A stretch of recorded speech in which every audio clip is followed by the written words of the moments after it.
Hello, welcome once again to the TooFatLardies Advent Calendar for 2023. Can you believe another year has passed and here we are once again reaching out for our glass of mulled wine and sharing with you some of our wargaming challenges, conundrums, dreams and ideas. So let's open this envelope and see what's in store for today. Okay, let's see. Now then, Nick, it says, difficult rules. What aspect of warfare do you think is the most difficult to model? And how do you feel you've overcome that? And possibly, where do you feel there's more to do? Okay, well, they're a tried and tested formula, I guess, for how war games work. It wasn't very long ago that when you sat down to write a set of war games rules, you start with a series of fairly predictable headings. These would normally be ground scale, what's the figure scale, what's the time scale maybe that you're looking to represent in the game. Typically, these would be the first few pages in a commercial rule set. You have to go back to the 1980s, that would be what you'd see. These would be probably followed by something on the turn sequence, probably an I go, you go system, and probably followed by sections on troop type, veteran, elite, green, recruits, battle-hardened, aggressive, fast troops, shock troops, etc. And after that, you might find a section on formations, maybe, column and line and how they move and how they change around the battlefield. And then I'll probably expect a movement section, most probably with fixed movement rates for the turn, although I am glad to see that that's changed. And actually, we'll come back to that, I think. But following movement, I'd expect to see a section on firing and the effect of firing. This may include a saving throw or an opposed roll system, maybe. And then you probably get a section on close combat. And finally, a section on morale, which, once upon a time at least, would have taken the form of a test that kicks in upon the certain conditions being fulfilled, which would normally involve a lot of tables with a fair amount of +1, -1 adjustment type of thing. And that's how it was, because that was the way we modelled warfare on the table. It was certainly for the entirety of my young adult life, that was pretty much the rules that we were using. They were that predictable. You could sit down with that template and write a set of rules. And indeed, as a teenager, I did exactly that, like many of us did, I suspect. But of course, this was generally how rules were. Now, of course, there were a few notable exceptions, even in the 80s, that broke that rule. But as we know, they serve only to prove the rule, as we say. So what this means, of course, is that our mindsets as gamers are hardwired to a philosophy of game design that is drummed into us from an early age. And of course, this has some benefits.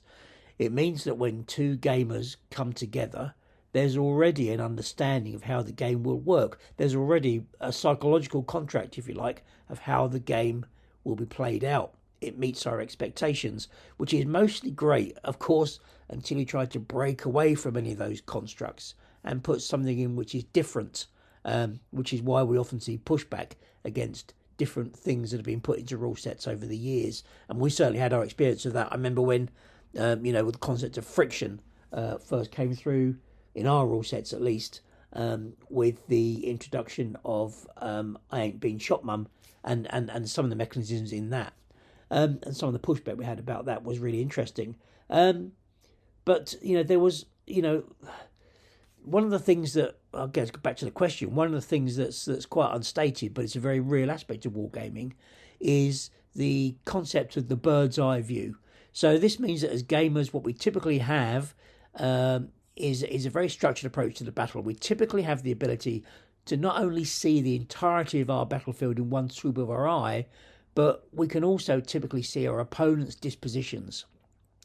I remember in my youth playing a set of rules in which one player would deploy first, and then the other player would deploy afterwards, having seen the other player's opening dispositions, which would allow them conveniently to mass their troops to take advantage of having seen the enemy's layout, of course, which has struck me as being totally ridiculous. But I also remember me and my schoolmates designed a simple way of resolving that problem, which was the classic, well, we'll draw out our dispositions on a map. We thought we were breaking new ground, but of course it's blindingly obvious. Draw out your dispositions on a map, which was an improvement, but I still remember it being a fairly dissatisfactory and laborious process, not least because it required the production of a scale map that we would then draw our battalions on, and of course revealing this map when we started to deploy, showing it to our partners so there could be no accusation of cheating. There was, of course, no concept at that time of the empty battlefield. The idea was you could see the entirety of the table laid out before you. This is what we saw in all the magazines, in all the books about wargaming. You could see both sides of the army. It's as if you were flying in your hot air balloon a mile above the ground. You could see the whole battlefield laid out before you. Nonsense, of course, and it's a real challenge actually to design games that take that away. Firstly, because players expect to get it, and secondly, because it's actually quite difficult, therefore, to do. It's always bugged me as a gamer and as a rules writer. One of the challenges frequently levels at games by non-war gamers is the fact that you can always see where the enemy is. When we were at the We Have Waves Festival this year, people were saying to me, well, how do you account for the fact that you know where your enemy is and what he's doing? And that's actually quite a tough challenge to answer, because in many games, the mechanisms are so linear and predictable. We can see where the enemy is, and we can act with a level of knowledge and information that's far higher than any commander on the ground could possibly have done. So I think a few things have changed that both model the emptiness of the battlefield and the predictability of the engagement, and we can now say that we're smarter at that, but it still remains a challenge. For a start, I think the better games nowadays start with a more advanced method of deployment, which means that armies don't have such formal deployment rules, and secondly, the rules around movement and initiative remove or at least reduce some of the predictability that goes with that.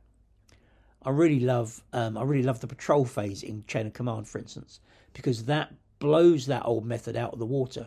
If you combine that with the options that it gives players through the use of jump-off points, about where they can move their troops to, then we're starting to represent what we might call the empty battlefield.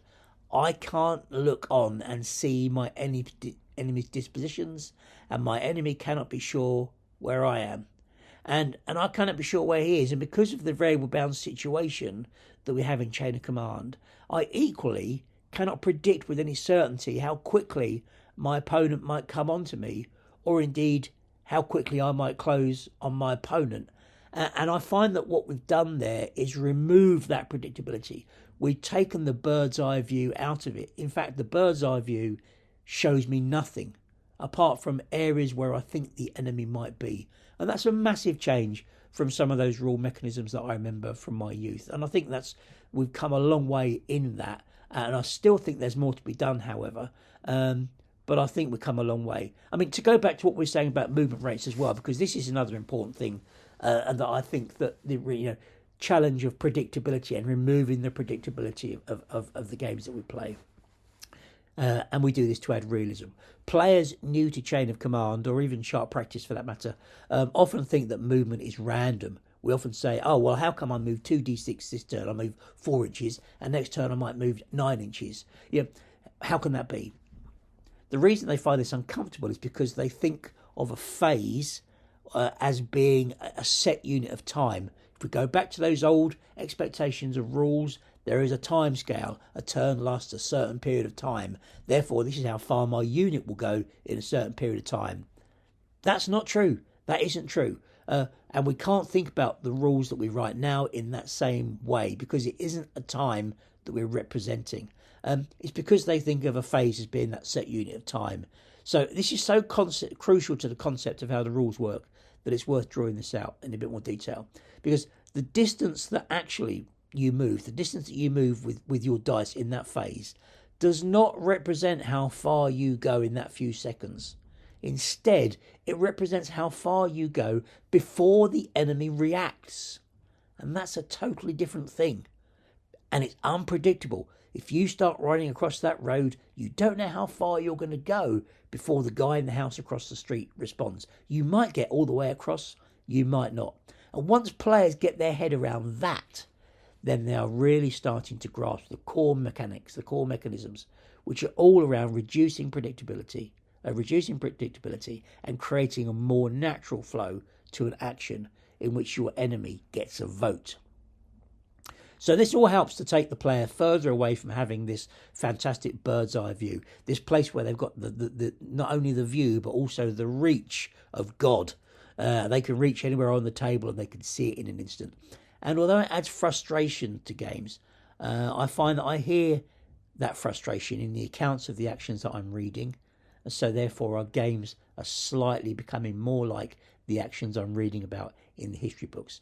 And I think, that's a long way from those games I used to play on the bedroom floor when I was a kid, where we would lay our units out in a chess-style deployment and then move them with dull predictability against an enemy about whom we had perfect knowledge. So I guess that's one of those key challenges, and I think it remains a key challenge to always add that complexity, model that as accurate as we can. Perhaps accurate is the wrong word, but in the best way we can. I guess also that's something that my mind goes to around this that I think is something that's quite difficult to model is this element of fairness around games. We like our games to be fair, don't we? And we like to think that we achieve fairness in our games. We like to match teams against each other, and I find that rather interesting. Why we want to have that as a game simulating real war, because war, as we all know, isn't fair, and fairness doesn't show up. But I guess really that's for another time, and I'm going to have a glass of mulled wine and consider it. Speak to you again soon.